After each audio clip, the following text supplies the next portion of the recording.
50 years ago,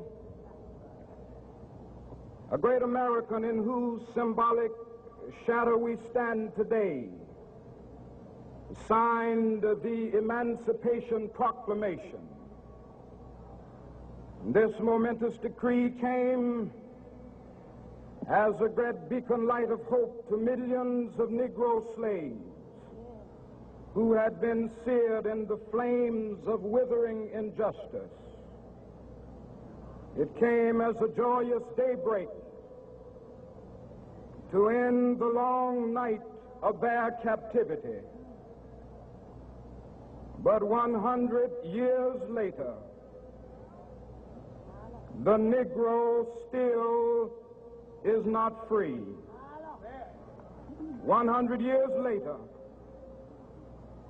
the life of the Negro is still sadly crippled by the manacles of segregation and the chains of discrimination.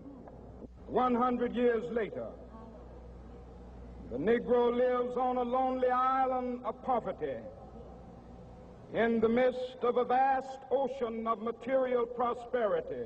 100 years later,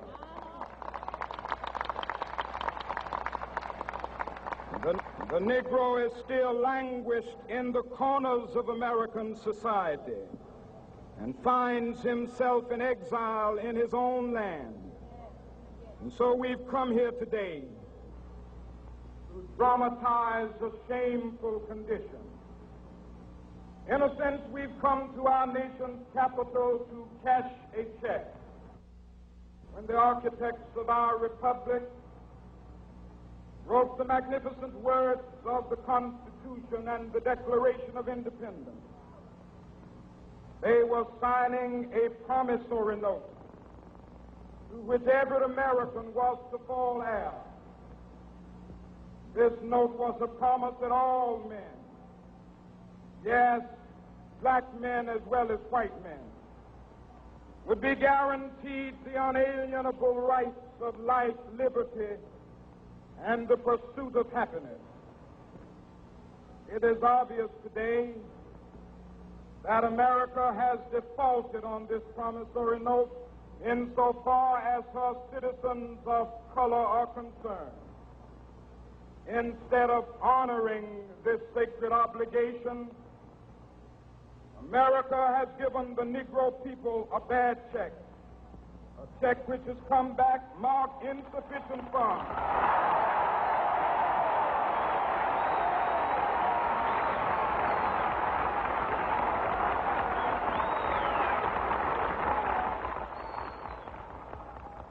But we refuse to believe that the Bank of Justice is bankrupt. We refuse to believe that there are insufficient funds in the great vaults of opportunity of this nation. So we've come to cash this check, a check that will give us upon demand the riches of freedom and the security of justice.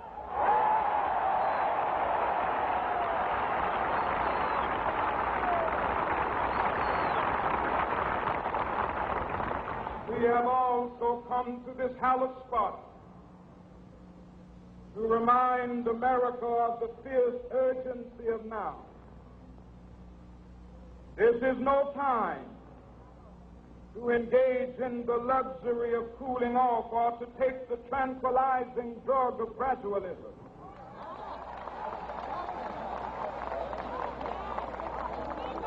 Now is the time to make real the promises of democracy. Now is the time to rise from the dark and desolate valley of segregation to the sunlit path of racial justice. Now is the time to lift our nation from the quicksands of racial injustice to the solid rock of brotherhood. Now is the time to make justice a reality for all of God's children. It would be fatal for the nation to overlook the urgency of the moment. This sweltering summit of the Negro's legitimate discontent will not pass until that is an invigorating autumn of freedom and equality. 1963 is not an end, but a beginning. Those who hope that the Negro needed to blow off steam and will now be content will have a rude awakening if the nation returns to business as usual.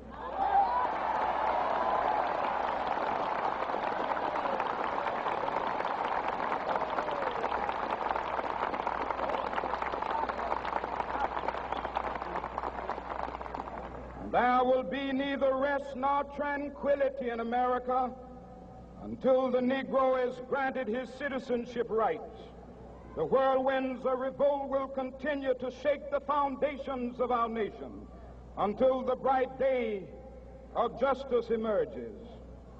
But that is something that I must say to my people who stand on the warm threshold which leads into the palace of justice. In the process of gaining our rightful place, we must not be guilty of wrongful deeds. Let us not seek to satisfy our thirst for freedom by drinking from the cup of bitterness and hatred.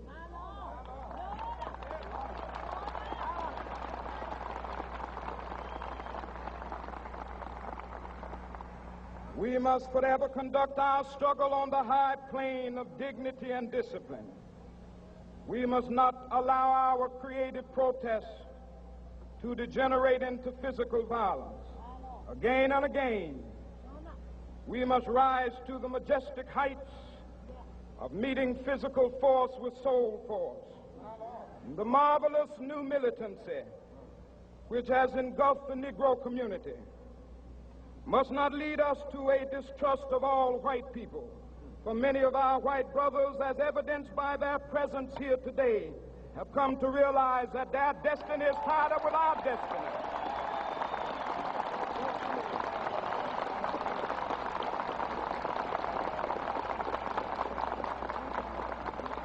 And they have come to realize that their freedom is inextricably bound to our freedom. We cannot walk alone. And as we walk, we must make the pledge that we shall always march ahead. We cannot turn back.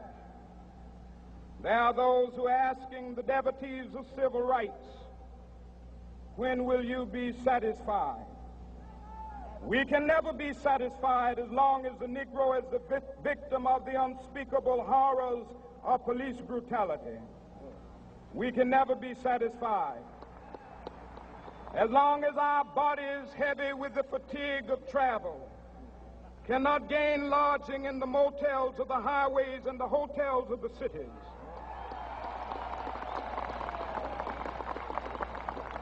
We cannot be satisfied as long as the Negro's basic mobility is from a smaller ghetto to a larger one. We can never be satisfied as long as our children are stripped of their selfhood and robbed of their dignity by signs stating for whites only.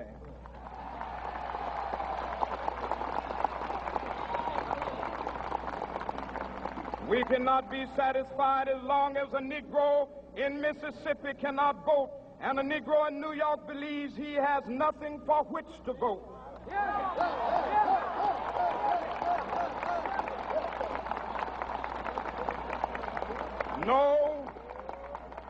No, we are not satisfied, and we will not be satisfied until justice rolls down like waters and righteousness like a mighty stream.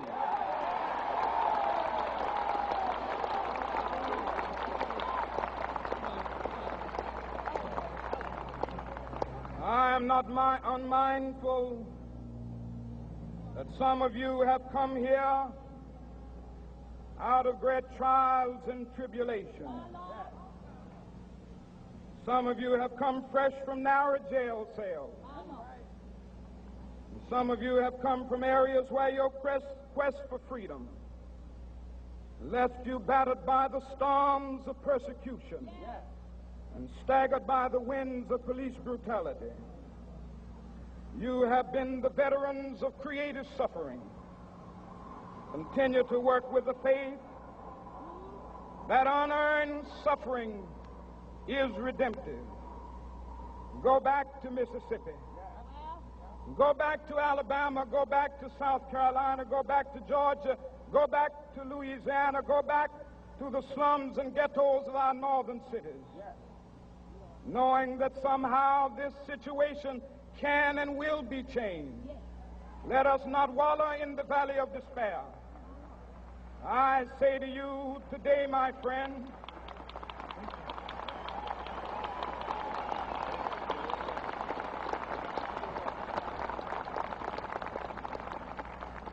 so even though we face the difficulties of today and tomorrow, I still have a dream.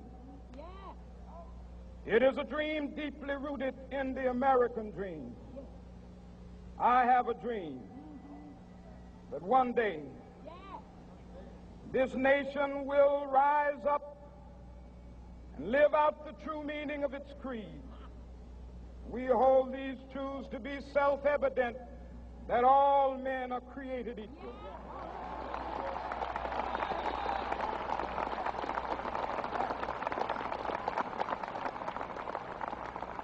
I have a dream that one day on the red hills of Georgia, the sons of former slaves and the sons of former slave owners will be able to sit down together at the table of brotherhood. I have a dream that one day, even the state of Mississippi, a state sweltering with the heat of injustice, sweltering with the heat of oppression, will be transformed into an oasis of freedom and justice. I have a dream that my 4 little children will one day live in a nation where they will not be judged by the color of their skin, but by the content of their character. I have a dream today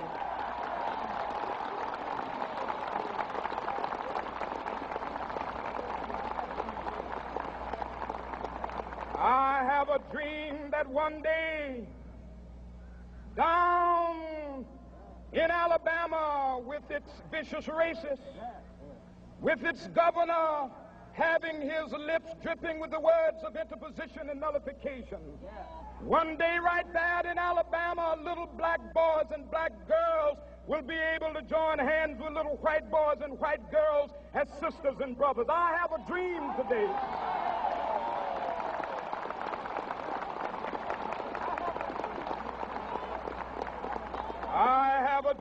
that one day every valley shall be exalted, and every hill and mountain shall be made low. The rough places will be made plain, and the crooked places will be made straight, and the glory of the Lord shall be revealed, and all flesh shall see it together. This is our hope. This is a faith that I go back to the South with. With this faith, we will be able to hew out of the mountain of despair a stone of hope. With this faith, we will be able to transform the jangling discords of our nation into a beautiful symphony of brotherhood. With this faith, we will be able to work together, to pray together, to struggle together, to go to jail together, to stand up for freedom together, knowing that we will be free one day. This will be the day. This will be the day when all of God's children will be able to sing with new meaning, "My country, tears of thee.